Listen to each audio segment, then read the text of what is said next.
हरियाणा राजस्थान मेवाती किसान मोर्चा के बैनर तले सुनहेड़ा बॉर्डर पर पिछले 24 दिन से चल रहे धरना प्रदर्शन में गुरुवार को गुरुग्राम लोकसभा कांग्रेस उम्मीदवार एवं पूर्व बिजली मंत्री कैप्टन अजय यादव ने पहुंचकर अपना समर्थन किसानों को दिया है। पत्रकारों से बातचीत के दौरान लोकसभा उम्मीदवार कांग्रेस कैप्टन अजय सिंह यादव ने कहा कि इस देश से गोरे अंग्रेज चले गए, लेकिन इस तरह के कानूनों से काले अंग्रेज आकर राज करेंगे। जनता अब जागरूक हो चुकी है और इस सरकार को उखाड़ फेंकने का काम करेगी। सरकार लोगों से राय मशवरा लेकर उनके हित में फैसले लेने की बजाय उन पर जबरदस्ती काले कानून थोपना चाहती है। पूर्व मंत्री कैप्टन अजय सिंह यादव ने कहा है कि भाजपा एनडीए सरकार ने 3 कृषि कानून बनाए हैं जो किसान ही नहीं बल्कि आम आदमी पर मार डालने वाले हैं। कानूनों को खत्म किया जाए और एमएसपी पर लिखित गारंटी दी जाए। कांग्रेस नेता ने कहा कि अगर यह कानून लागू हुए तो गरीबों को राशन के तौर पर भी अनाज नहीं मिलेगा और पूंजीपतियों के गोदाम भरे रहेंगे। उन्होंने कहा है कि किसान पूरे देश की लड़ाई लड़ रहा है। आपको बता दें कि सुनहेड़ा बॉर्डर पर धरना प्रदर्शन को लगातार मजबूती दे रहे रशीद अहमद एडवोकेट ने कहा है कि आगामी 7 फरवरी को महापंचायत बुलाई गई है, जिसमें हरियाणा, राजस्थान, उत्तर प्रदेश में बसने वाले लोग बड़ी संख्या में यहां पहुंचेंगे और भीड़ के एतबार से यह महापंचायत इतिहास रचेगी। रशीद अहमद एडवोकेट ने कहा है कि भारतीय किसान यूनियन के प्रदेश अध्यक्ष गुरनाम सिंह चडोनी का आना 7 फरवरी को महापंचायत में तय हो चुका है। उनकी कोशिश है कि किसान नेता राकेश टिकैत को भी पंचायत में बुलाया जाए। कुल मिलाकर हरियाणा राजस्थान की सीमा पर सुनहेड़ा गांव में पिछले 24 दिन से चल रहे पड़ाव में अब न केवल भीड़ लगातार बढ़ रही है बल्कि आगामी 7 फरवरी को महापंचायत में किसान पूरी ताकत झोंकने कर केंद्र सरकार व राज्य सरकार को हिलाने का काम कर सकते हैं। रशीद अहमद एडवोकेट ने कहा है कि पूर्व मंत्री कैप्टन अजय सिंह यादव के अलावा पूर्व विधायक हबीबुर रहमान तथा मौजूदा कांग्रेस विधायक मोहम्मद इलियास के पुत्र जावेद एडवोकेट के अलावा एनएलओ नेता सुभान खान भी सुनहेड़ा बॉर्डर पर चल रहे धरना प्रदर्शन को अपना समर्थन दिया है। आप देख रहे हैं नुहू मेवात से लियाकत अली की रिपोर्ट। को हमारा किसानों के समर्थन में और सरकार के विरोध में जो काले कानून बनाए उनके विरोध में एक पूरी मेवात की महापंचायत होगी। मेवात हरियाणा, यूपी, राजस्थान 3 स्टेटों में बटा हुआ क्षेत्र को मेवात कहते हैं। यहाँ से सारे मेवाती चाहे 36 बिरादरी की एक बहुत बड़ी महापंचायत होगी जिसका इतिहास में एक नाम होगा और सरकार को हम ये बता देंगे कि पूरा मेवात क्षेत्र जितना भी है 3 स्टेटों में बसा हुआ इन काले कानूनों के खिलाफ है और इन काले कानूनों को वापस लेवाने के लिए एक बहुत ज़बरदस्त आवाज़ हमारे मेवात क्षेत्र से 7 फरवरी को उठेगी। वो हम उस दिन सरकार को दिखा देंगे।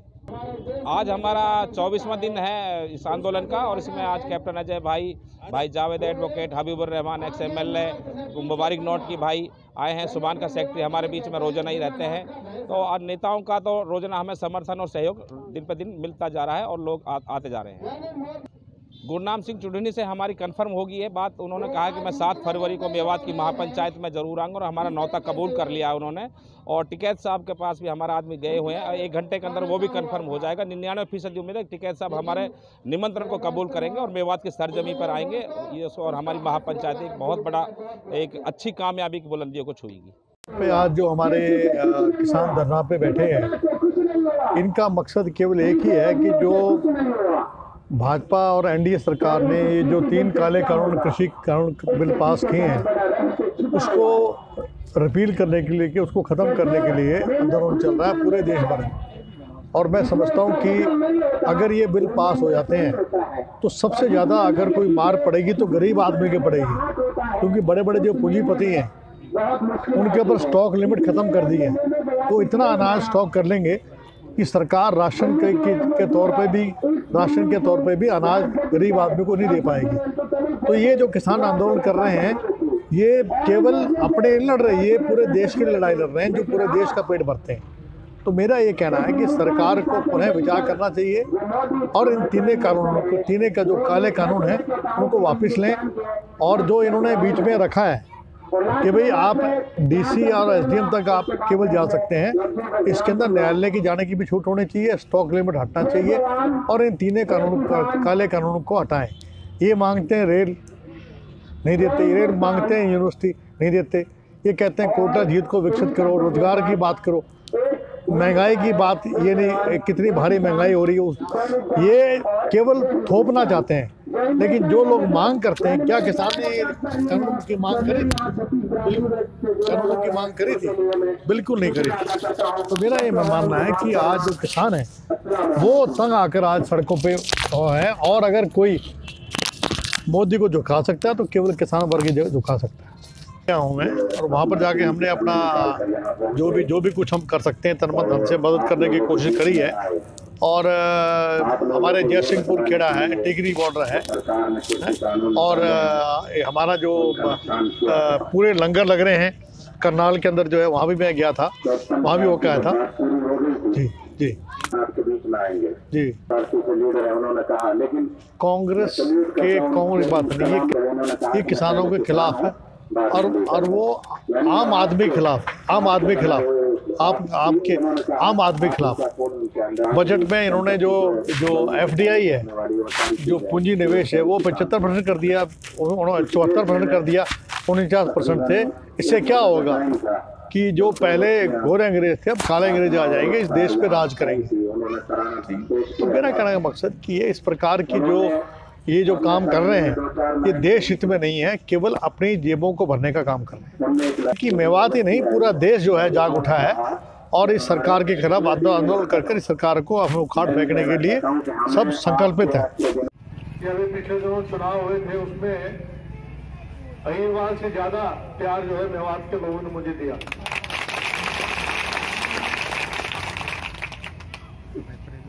और आज आपके बीच में आप पिछले कई दिनों से आप लोग धरना पे यहाँ पर बैठे हुए हैं, और मैं समझता हूँ कि सरकार जो है,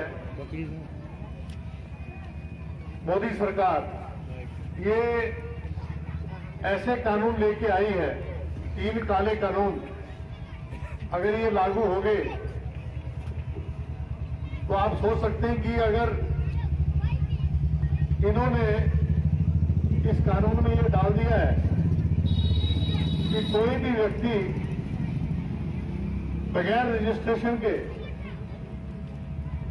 आड़तियों के बाहर भी अनाज को खरीद सकते हैं,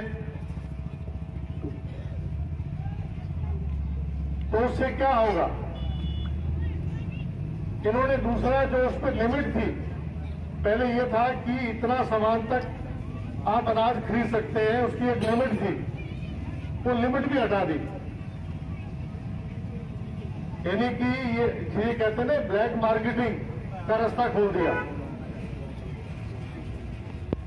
तो कोई भी जो बड़े बड़े जो कंपनी वाले हैं, वो पहले किसान से महंगे दाम पे अनाज को खरीद लेंगे,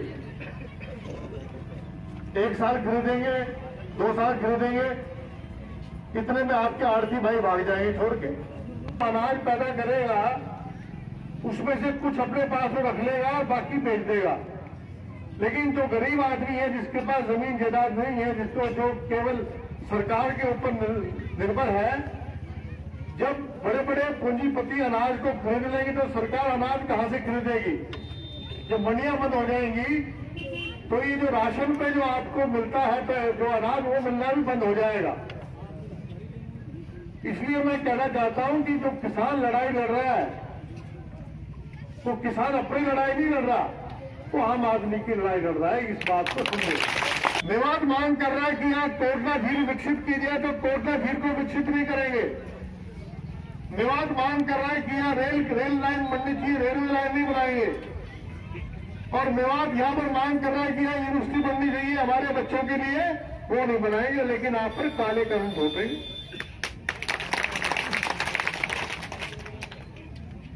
तो मेरा आप लोगों से कहना है, अब आप देखिए, विदेशी जो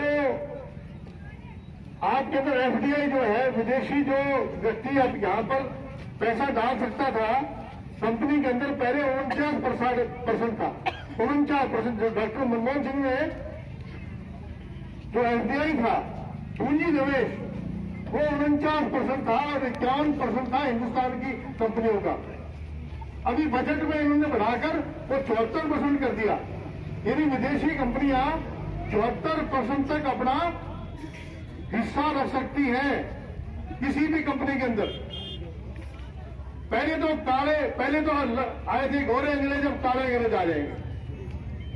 इस देश के अंदर काले अंग्रेज आ जाएंगे, 3-4 लोग जो पूरे देश को अपने मुट्ठी में कर लेंगे। अगर 75% अगर पूंजी निवेश हो गया, 74% हो गया, तो पूरे देश के अंदर जो है मात्र कुछ लोगों की हुकूमत हो जाएगी और सरकार को उनके आगे घुटने टेकने पड़ेंगे। रोजगार की बात नहीं करते हैं, तो किसान की बात नहीं करते हैं। किसान की आय कहते हैं 2022 तक की दुगनी कर देंगे, लेकिन बताएं कब करेंगे? स्वामीनाथन रिपोर्ट लागू कर दी क्या? तो कहने का तात्पर्य यह है कि ये लोग, मोदी जैसा व्यक्ति जिसके कहते हैं वो राजा जिसकी औलाद नहीं होती, उसको ये नहीं पता होता कि दुख दर्द क्या होता है इंसान का। अपनी घरवाली को जो छोटे हुए बैठा है और 3 तलाक की बात करता है। भाई जिसने बगैर पूछे अपनी घरवाली छोड़ दी हो, वो हमारा खैर खा बनना चाहता है कि 3 तलाक लागू होने से और फायदा हो जाएगा, यानी कि नई नई बात लेके आएगा, लोगों को बरसाने की बात करता है।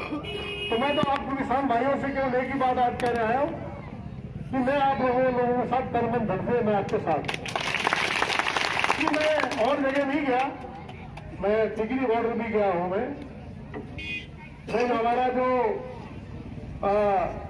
रेवाड़ी में चल रहा था मैं वहां भी रहा। मैं वहां पर भी जो है चंद लोगों ने मिलकर प्रशासन ने खुद वहां के लोगों को उकसा के, कुछ जो शरारती तत्व उनको उकसा के और वहां से रेवाड़ी से उनको खाने का काम किया। मैं वहां गया भी, वहां उनके आगे मैंने हाथ जोड़े, आप यहां से मत जाओ। कहने लगे साहब जब सरकार ही खराब हो गई है तो हम राजस्थान बॉर्डर जयसिंहपुर खेड़ा बॉर्डर पर चले जाते हैं।